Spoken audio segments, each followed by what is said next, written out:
Okay, so next session up, we have a keynote with a gentleman who I'm absolutely sure needs little or in fact no introduction. I'm delighted to introduce Alan Gilpin. Alan is recently promoted to Interim CEO. He's also Chief Operating Officer and Managing Director for Rugby World Cup with World Rugby. Alan, we're delighted to have you with us. I shall get rid of myself now and let you get on with your keynote. But just to say, I'm very much looking forward to finally getting to meeting you in Liverpool this September. Perhaps won't mention where your allegiances are when it comes to football, but I'll leave it to you and I'll speak to you at the end. Brilliant. Thanks, Katie, and good afternoon, everybody. Nice to be involved. And as you say, I just heard the end of that last session. Can't wait for the time when we're all together in one place, and certainly no better place to be together than Anfield. I'm going to try and just share my screen with you all if I can now. And what I'm just going to try and do relatively quickly over the next 25 minutes or so is just give you a sense of what's going on in the world of rugby, hopefully what we're experiencing in rugby, and what I can sort of give you a sense of in terms of I'll just give you the wrong presentation. What I can give you a sense of in terms of what we're dealing with will be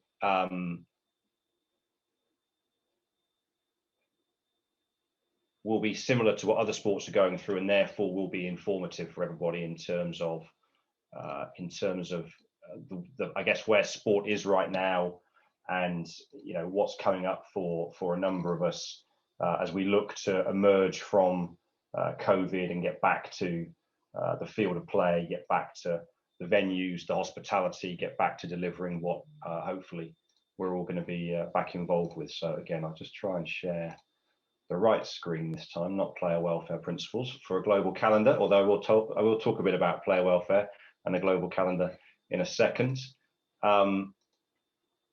So just to start, bit of background for everybody. I mean, again, like every sport, rugby has had a tough last 12 months. Remarkably, this image from Japan 2019 on the 2nd of November in Yokohama Stadium feels, on the one hand, like a lifetime ago when we were all in stadiums packed, in this case with 80,000 people.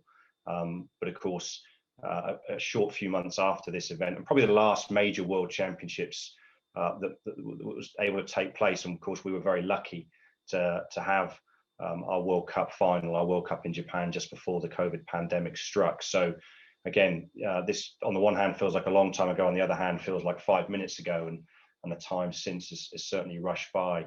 And all we've been doing since, as it says on the slide here, and I'm sure it's the same in all of your businesses, adapting, trying to transform the way we operate events, try and transform the way we operate, certainly creating revenue streams, and being resilient really to everything that COVID's thrown at us. And again, as an international sport, that's happening in different ways in different parts of the world. And in some parts of the world now, our sport's being played behind closed doors, as you saw in the Six Nations at the weekend, and in other parts of the world, in Australia and New Zealand in particular, it's being played with pretty much full crowds. So there's no one size fits all approach to coming through the pandemic from our perspective. A bit of background for those who don't know really World Rugby, the global governing body and kind of lawmaking body of the sport. We have 127 national member unions around the world. The big ones that you'd know, the England and France's, the New Zealand's, the Australia's, the South Africa's, etc., who are sophisticated national governing bodies in their own rights, but also a lot of our member unions are, very thinly resourced organisations doing their very best with the resources they have to grow the sport of rugby in their particular country. So we deal with a very disparate membership group, and really what we do is take the revenues that we generate once every 4 years in Rugby World Cups, and we use those revenues to invest in the growth of the sport in the intervening time. And again, I'll touch a little bit on what that looks like and what we focus on and where our priorities are.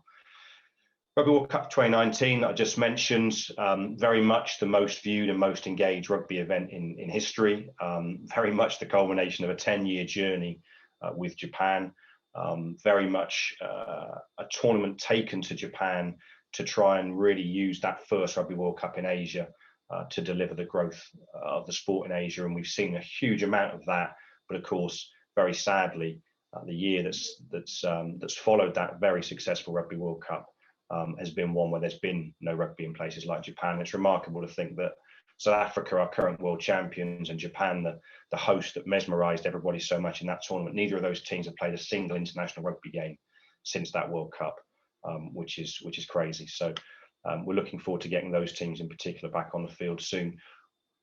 That success we had in Japan is basically what we now have to build on and continue to grow the sport.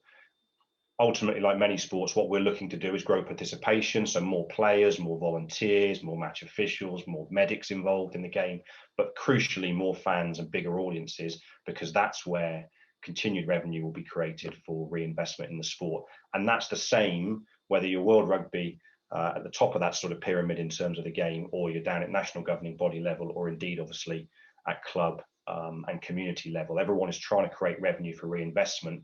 Of course, that's where the venue and stadium business part of what we do is hugely important, and of course what we've been missing. We are currently prioritising investment, and I'll come on to this in a moment, in player safety and welfare, very high profile, particularly in the UK and Ireland at the moment. The whole issue of brain injury, concussion, how sports, including rugby, are dealing with that, and what we're doing to make sure we're making the game ever safer for players. We're also significantly investing in the women's game, and again, I'll touch on that in a moment. And again, you know, like a lot of sports, investing in how do we have a more B2C business model, dealing more directly with consumers. So a lot of digital first thinking. It's about digital and data now, and not about a B2B relationship relying on partners and others to deliver that relationship for us. And then the final thing to mention here, and the picture on the bottom right of this slide, which also seems like a lifetime ago, is the gold medalist team from Fiji at the Rio Olympics in 2016. The Olympics is an enormous part of the opportunity we have to grow rugby around the world, particularly in some emerging markets for us that wouldn't have an established kind of rugby infrastructure from a 15-a-side perspective. So in both the men's and the women's games, the Olympic opportunity is huge, and obviously we really need to get that opportunity moving again this year in Tokyo. I know you've heard from others today about how that's progressing as well. So current major challenges. I mean, COVID is the obvious one. It is for everybody in every part of the sports, entertainment, venue, hospitality business. And for us, that's been all about how do we lead return to play. So an enormous amount of work has been done, again, in our sport, but in collaboration with other sports, football, cricket, and all the way through motor racing, horse racing, to try and make sure we are safely returning both at the professional end of the game and getting ultimately crowds back in venues, but also at the community game level. And again, if you take just the UK and Ireland market as an example, you know, we're hugely excited about getting kids, boys and girls, back to their rugby clubs in a few weeks' time, back playing community rugby. And the real challenge is to make sure people are coming back safely, and we're providing the right environment in a kind of COVID, post-COVID world for that to happen. COVID has had an enormous financial impact on our sport, as it has in many sports. We've effectively become a kind of bank of last resort for a number of our own members, and again, and that filters all the way down the participation chain to the community level. So the financial impact will be long lasting, as it will be economically in many countries.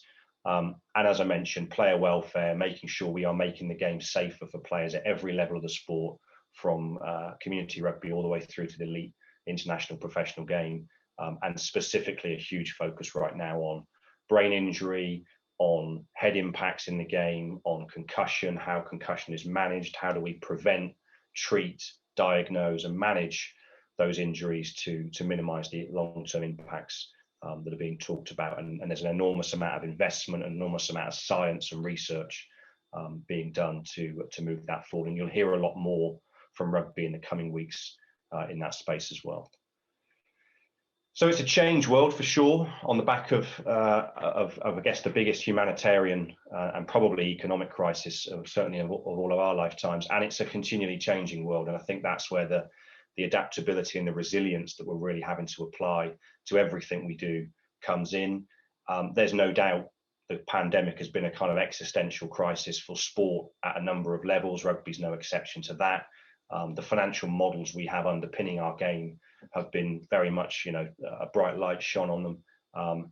And particularly at club rugby level in a number of territories, that's been hardest hit, because those, and again, in the venue business and the areas that you've been talking about today, those are the parts of our ecosystem that are hardest hit.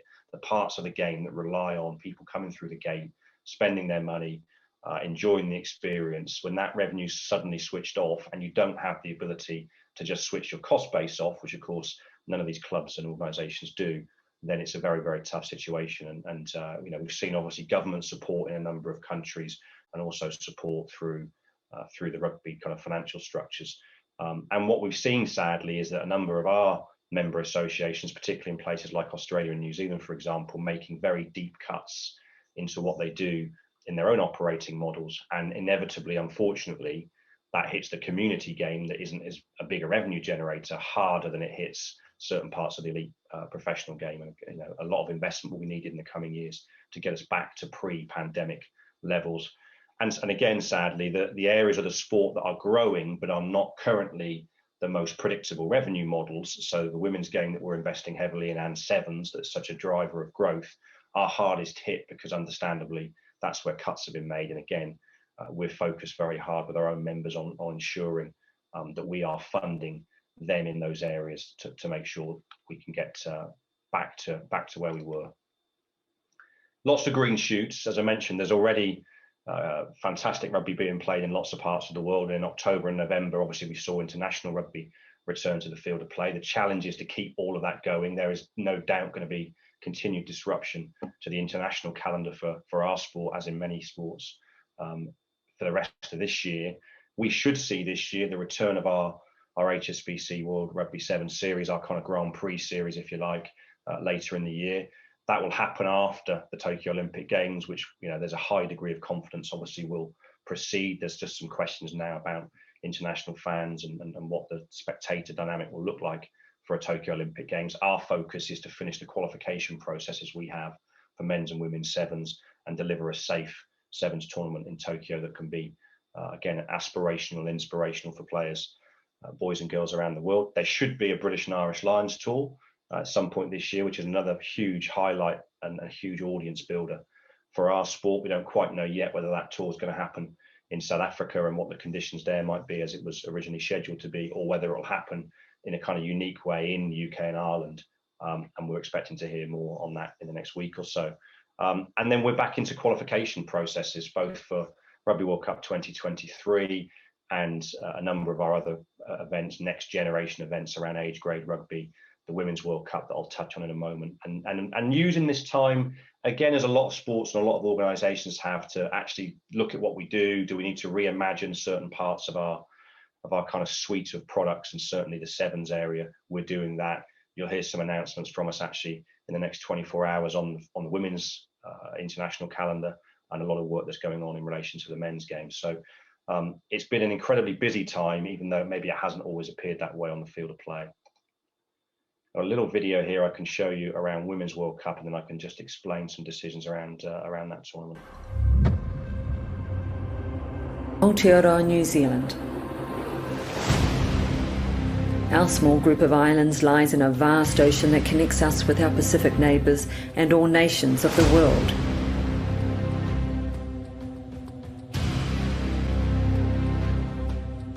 Like the most powerful waves, Rugby World Cup New Zealand 2021 is an unstoppable energy.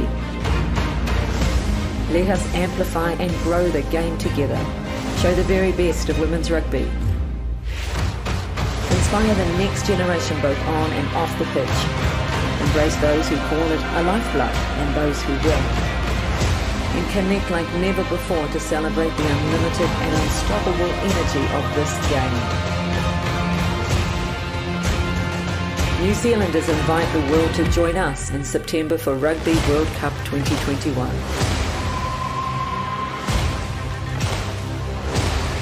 Now, just a short film there about Rugby World Cup 2021, which is our Women's World Cup that should have taken place in September and October this year in New Zealand. We've spent a number of years as of the organising committee there preparing for this event, and very sadly, as you may have seen in the media in the last 2 weeks, we've announced the postponement of the Women's World Cup.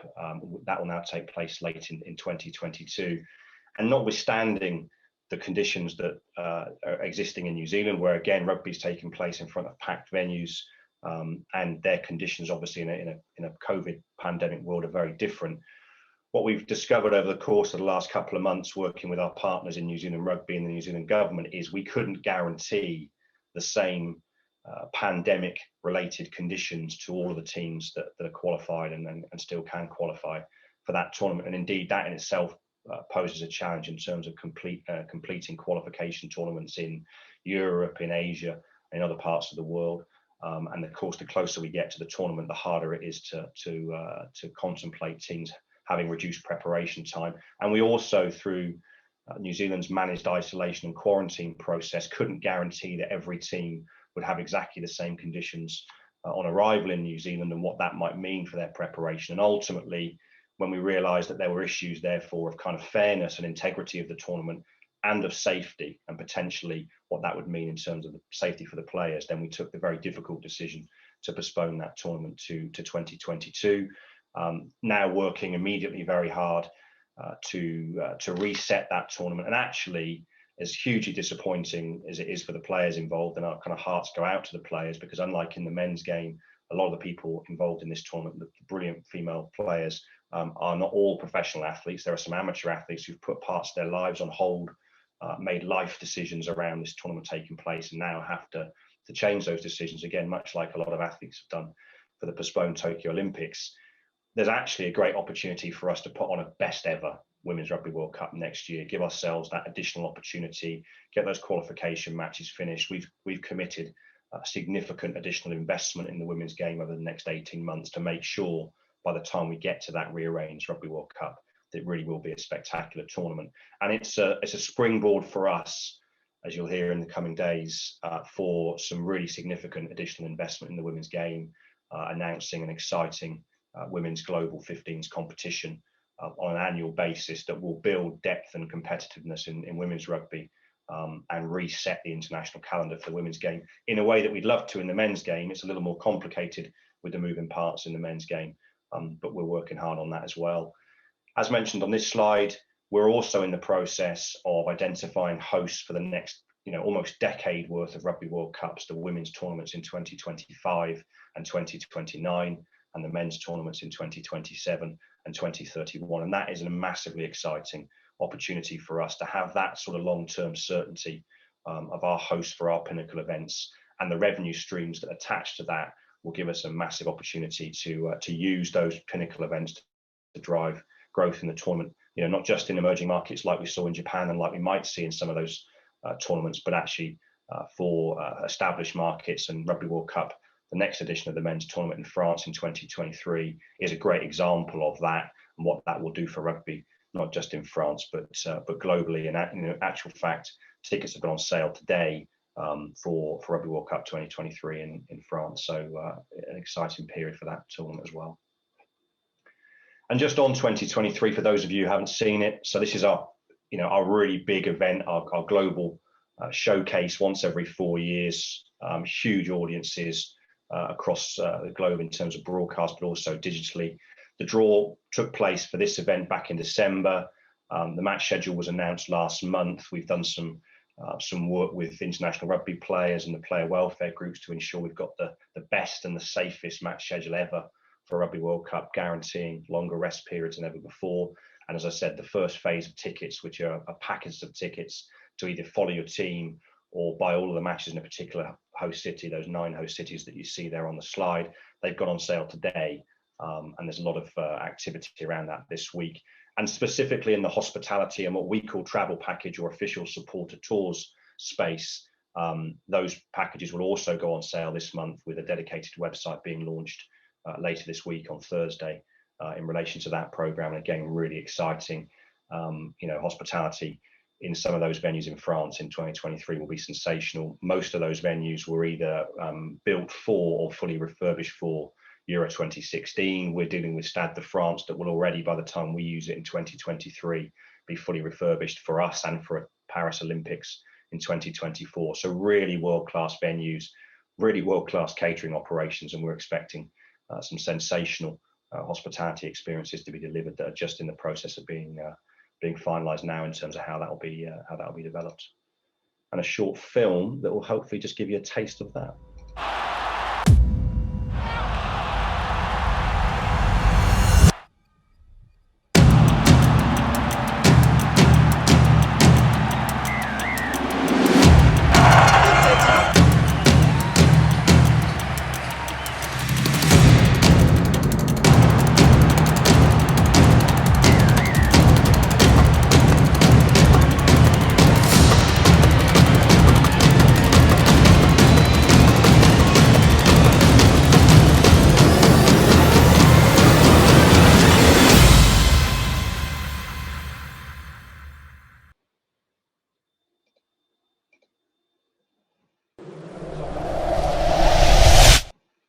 So I'll make no apologies for a couple of adverts there for our two pinnacle events. One coming up in New Zealand for the women's, and then for the men's World Cup, as I say, and the ticketing process that's just launched this week for France 2023. In terms of a longer term view, and again, these aren't unique challenges to rugby, but certainly the things that are occupying our minds outside of the obvious current issues that I mentioned earlier on around dealing with the pandemic, dealing with the return to play, dealing with financial impacts, dealing with some of the player welfare and safety issues that I've mentioned, the kind of bigger underlying trends that are happening in the world of entertainment, in technology, in the way that consumers are consuming, or fans are consuming sport, that's as relevant to us obviously as it is to every sport. We're having a lot of conversations around streaming products, the rise of streaming through the last 12 months, the kind of phenomenon that was The Last Dance, and what that's taught us all in sport about actually it's not necessarily all about live content. If you can really credibly and compelling packages of original programming and using the footage at your disposal, you can create a different type of engagement with audiences. Certainly we've had a lot of focus, as a lot of sports have, on gaming and esports. What does that mean in terms of attracting and engaging with younger audiences? And we're doing different things in these spaces, dipping sort of rugby's toe in the water of a lot of these things. Some of you may have seen, for example, in the Super Rugby competition that's currently being played in Australia, in a number of territories, World.Rugby, our website, our streaming service, is actually the broadcaster of those matches. So, you don't have to buy a subscription package for those that might have been the case in the past. They're available. And what that means for us as a content owner is people are registering with us to consume that content, and we are then in a relationship with those fans, some of whom are new fans to the sport, and become a valuable asset to us and to the sport going forward. So there's a lot of thought and a lot of work going on as to how we continue that journey of direct engagement with consumers, and what that will mean in the future for our events and our stadium businesses, and maybe a different approach where we aren't franchising out or outsourcing the relationship to a local organising committee, whether that's an under-20s championship, a World Cup, a 7-series event.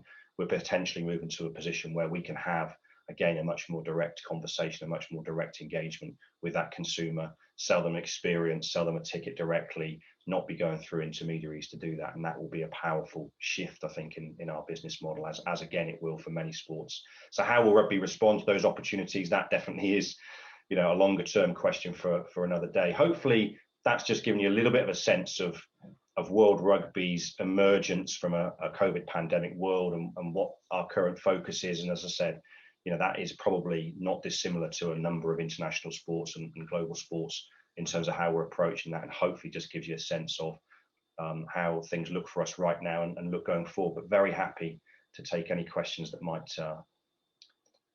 be on your minds. Okay, hi Andy, thank you for that. Right, we have one question in already from Andy Rice at Major Events International. He says he can't wait for 2023, especially after Saturday. He says, what is the link for the procurement portal that will surface? I think that's a typo, that will probably serve all event planning and delivery opportunities. And what do people who have a creative idea to help you generate additional revenues, how do they sort of help you with that, which may not be able to go through a procurement process? It's a really good question, Andy. I mean, there's sort of two parts to the answer. I mean, our current World Cup model is effectively that World Rugby, through our sort of subsidiary company, Rugby World Cup Limited, we retain the kind of commercialization of the tournament. We sell, broadcast and media rights, we sell partnership rights. And the organising committee, in this case, an organisation called France 2023, are effectively delivering the event for us and with our support and management. So a lot of the kind of event delivery procurement opportunities, particularly the venue-based stuff, sits with France 2023. So they have a procurement platform that's available, that's tendering those opportunities effectively. But it's probably ourselves at World Rugby who anyone should approach who's got sort of new ideas around commercialization and new revenue streams, and then again always open to having those conversations. So yeah, get in touch for sure.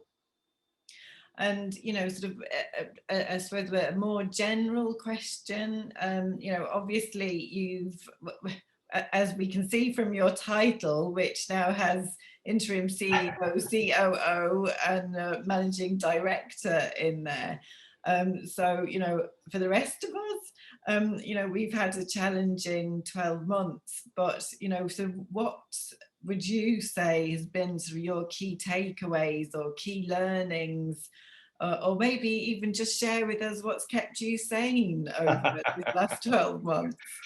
It's been a peculiar time. I would have, previous to the last 12 months, I would have spent, and World Rugby is headquartered in Dublin in Ireland. I live just outside London, so I would have spent a lot of time in an ordinary world, if there is such a thing now, going backwards and forwards, even just to Dublin, but actually more than that, traveling a lot. You can imagine in 2019 I spent a huge part of the year backwards and forwards to Japan. So to suddenly have that flipped on its head, where actually for the last 12 months I've slept in my own bed every night and had dinner with my wife and children every night. It's been wonderful in one sense, no complaints, but a complete change of, as it is for everybody, of work-life relationship, I guess. I'm not sure balance is the right word, because there hasn't necessarily been much of that. But I think, like a lot of organisations, and I think what's really pleasing that we've seen, and it's not just within our own organisation as World Rugby, but out through the national associations that are our members and out again through them into the community game, is just the way people roll their sleeves up and the commitment people have, again, particularly at the community level, to making sure the sport is resilient, is adaptable and can survive. That's inspiring and really exciting. I think as we do return to play in a lot of parts of the world, that's what's going to have stood us in good stead, is the people that are involved in our sport. And again, that's true in lots of sports. I think the most challenging part of the last 12 months, and again, I'm sure it's true for everybody in the audience, is the pandemic, not just from a simple, switch the lights off, how do we survive perspective. It's really laid bare all of our financial models, all of the revenue models that sport is built on, and it shows us that we've got to diversify the risks we have around those models. We've got to have more flexible, more sustainable cost base management certainly within our sport.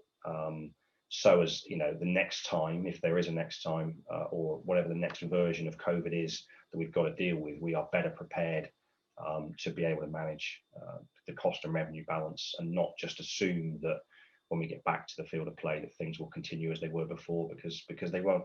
And again, those consumer habits have changed so much, whether that's people's relationship with their workplace and the kind of hybrid working models we're now seeing re-emerge, or consumer habits and what will it mean for people to go back to venues to enjoy the venue experience, be in large crowds, whether that's at festivals and music concerts or sports events. So I think it will be the next 6 to 12 months are going to be really interesting. Exactly. Well, in 6 months' time, fingers, toes, arms, legs, everything crossed. We'll be all getting together. So look forward to seeing you in Liverpool and to sharing a beer, albeit adhering to all COVID restrictions at that time. So thanks so much for being with us today, Alan, and we'll see you in September. Look forward to it, Katie. Thanks for having me.